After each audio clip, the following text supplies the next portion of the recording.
2 महीने बाद गुप्त एजेंट एथन को अमेरिकी राष्ट्रपति एरिका से एक गोपनीय संदेश मिलता है। यह संदेश एक आत्म जागरूक दुष्ट एआई के बारे में है जो साइबर सुरक्षा में घुसपैठ और भविष्यवाणी कर सकता है। यह इकाई अभी दुनिया भर में डिजिटल जानकारी को भ्रष्ट कर रही है ताकि मानवता को एक दूसरे के खिलाफ कर सके। इसने मानव विलुप्ति के समर्थन में एक कयामत के पंथ को भी प्रेरित किया है और उनके कट्टरपंथी अहम संस्थानों में घुसपैठ कर रहे हैं। इसे रोकने के लिए उन्हें इसका स्रोत कोड खोजना होगा। इसका स्थान सिर्फ गैब्रियल जानता है, पर कोई नहीं जानता उसे कैसे खोजें। एथन के पास चाबी है जो इकाई को नष्ट कर सकती है, जिससे पूरा साइबर स्पेस मिट जाएगा और दुनिया युद्ध में धकेल जाएगी।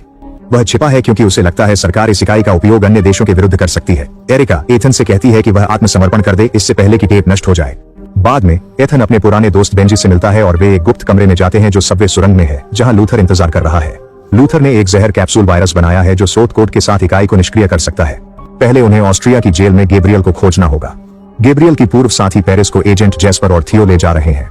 अचानक 2 गार्ड टेजर निकालकर एजेंट्स पर हमला करते हैं, उन्हें बेहोश करने के लिए। लड़ाई शुरू होती है। पेरिस गार्ड्स की मदद करते हुए एजेंट्स को गिरा देती है। कई मुक्कों और लातों के बाद जैस्पर बेहोश हो जाता है, लेकिन थियो बंदूक निकाल लेता है।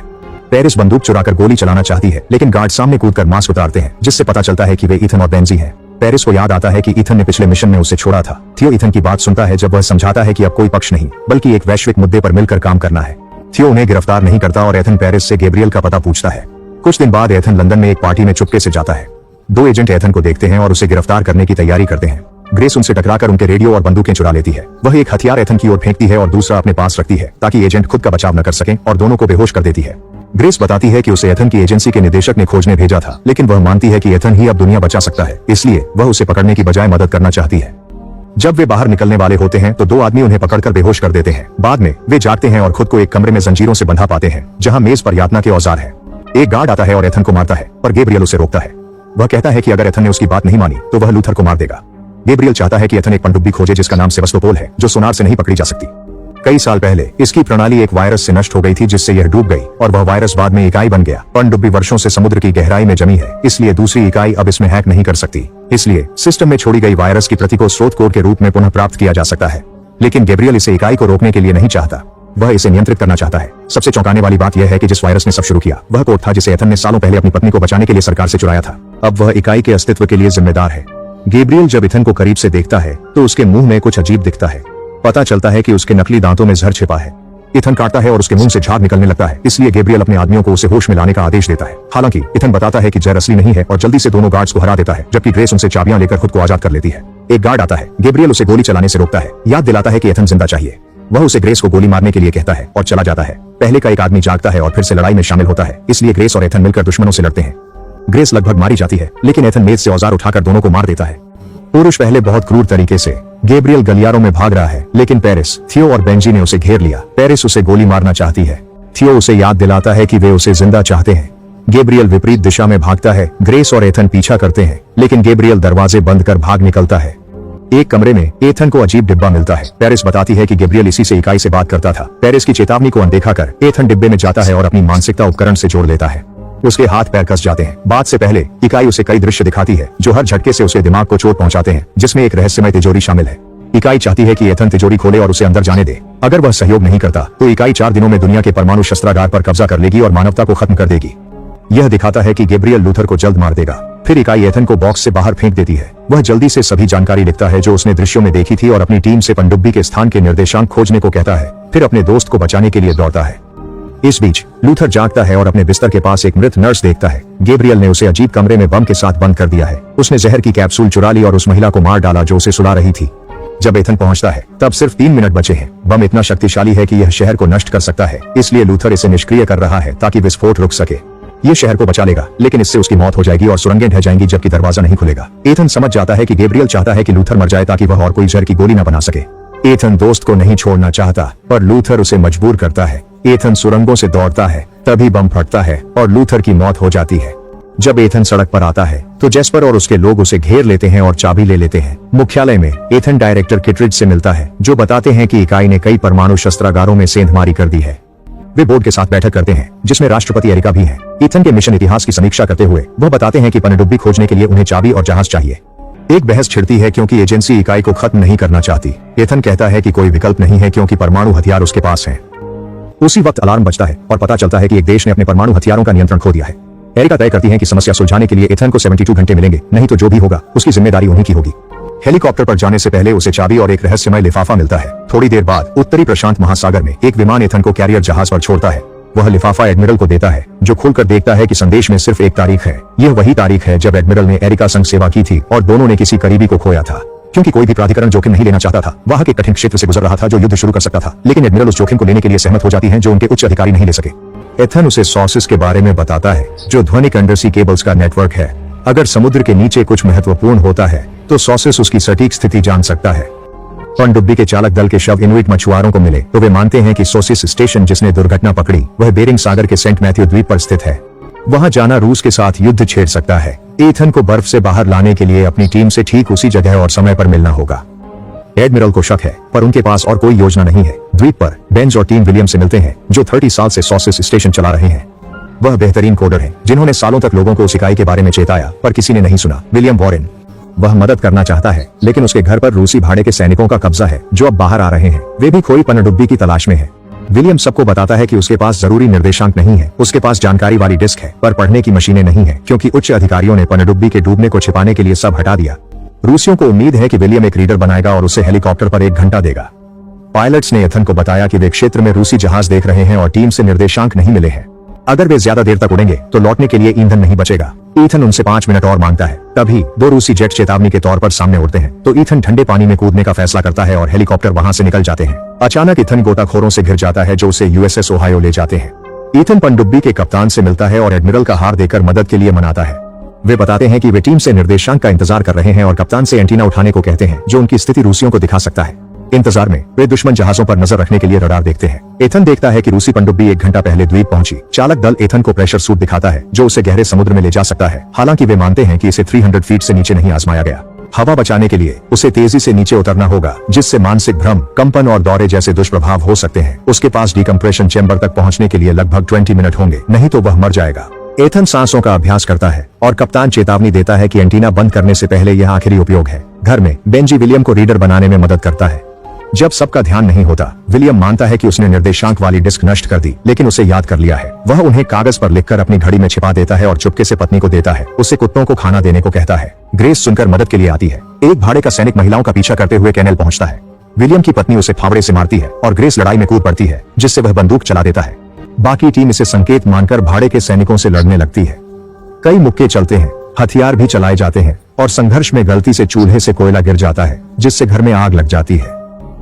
लड़ाई जारी रहती है। विलियम रेडियो पर निर्देशांक भेजने दौड़ता है। पनडुब्बी में एथन पर एक क्रू सदस्य चाकू से हमला करता है, जो संस्था के पंथ का हिस्सा है और इसे रोकना नहीं चाहता। आदमी कमरे में लड़ाई शुरू कर देते हैं, कुछ उपकरण तोड़ देते हैं। कप्तान निर्देशांक उठा लेता है। एथन उस आदमी के चेहरे को रोलिंग मशीन पर धकेलता है, लेकिन वह आदमी फिर भी चाकू उठाकर हमला करने की कोशिश करता है।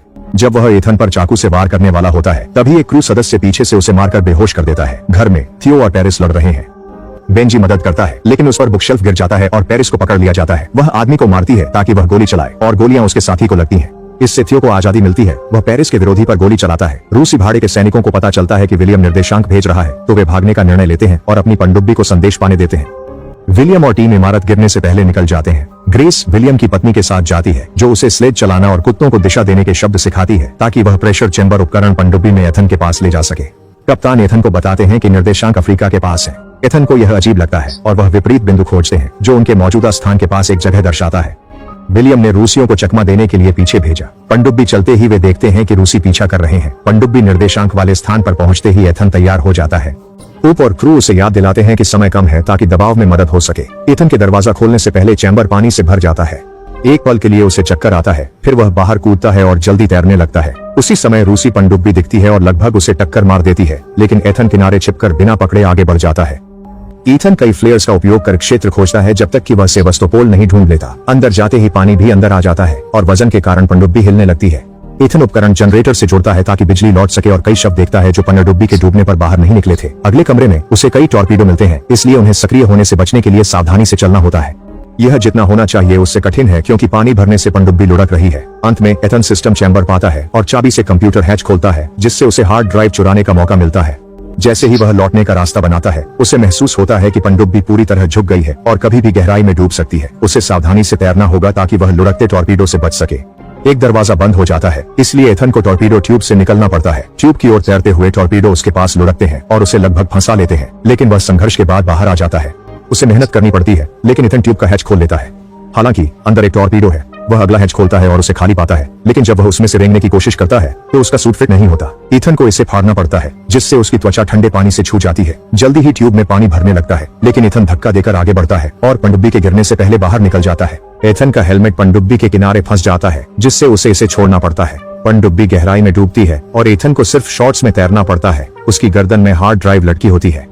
चाहे जितनी भी मेहनत कर ले, इथन सतह तक नहीं पहुंच पाता। उसका शरीर हवा की कमी और ठंड से नहीं लड़ पाता, इसलिए वह दर्द में सिकुड़ जाता है। उसी समय ग्रेस उसे पानी से निकालती है। वह सीपीआर करती है और उसे पुनर्जीवित करने के लिए प्रेशर चैम्बर में रखती है। कुछ समय बाद विमान में इथन विलियम से कहता है कि उसे एक पुराने मिशन की याद है। इथन को लगता है कि विलियम के आर्कटिक जाने के लिए वही जिम्मेदार है। विलियम आभारी है क्योंकि इस नए काम ने उसे पत्नी से मिलने का मौका दिया। टीम इकाई की योजना पर चर्चा करती है और निष्कर्ष निकालती है कि परमाणु हमले से पहले इसे छिपने की जगह चाहिए।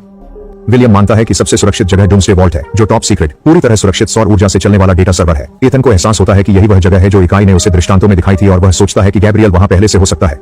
उन्हें लूथर की जहर वाली कैप्सूल वापस लेनी होगी ताकि उसे स्रोत कोड से मिलाया जा सके। फिर संयोजन इकाई को 5D ऑप्टिकल डेटा ड्राइव में प्रवेश करने के लिए मजबूर करेगा और उसे वहां बंद कर लेगा। उन्हें डेटा ड्राइव को सही समय पर निकालना होगा ताकि इकाई और परमाणु हमले को सफलतापूर्वक रोका जा सके। पहले उन्हें इकाई को तिजोरी में जाने देना होगा, इसलिए हार्ड ड्राइव गैब्रियल को देनी होगी ताकि वह संयोजन करे और आखिरी पल में रोक सके। अफ्रीका में टीम सुरंगों से गुजरती है जब तक वे तिजोरी कक्ष नहीं पाते। इथन दूसरों को छिपने को कहता है और अकेला आगे बढ़ता है जब तक उसे बम नहीं मिलता। गैब्रियल बाहर आता है और शेखी बघारता है तो इथन हार्ड ड्राइव देने का नाटक करता है। तभी जैस्पर आता है और गैब्रियल को पीछे से बंदूक से चौंका देता है।